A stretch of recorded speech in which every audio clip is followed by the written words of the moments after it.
এখানে সংসারে টাকা কামায় এমন ভাই আছে না? হাত তোলার দরকার নাই, আছে না? যাদের মা আছে এমনও আছে না? বাবা আছে না?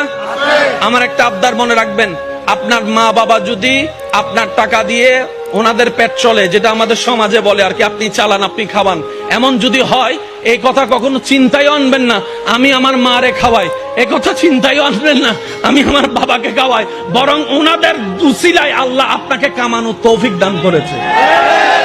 মনে রাখবেন, মা বাবার জন্য প্রতি মাসে আপনার সামর্থ্য অনুযায়ী কিছু খরচ রেখে দিবেন।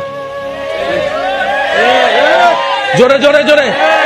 প্রত্যেক মাসে সন্তানের পক্ষ থেকে মার জন্য একটা আলাদা হাদিয়া দিবেন, বাবার জন্য একটা আলাদা হাদিয়া দিবেন।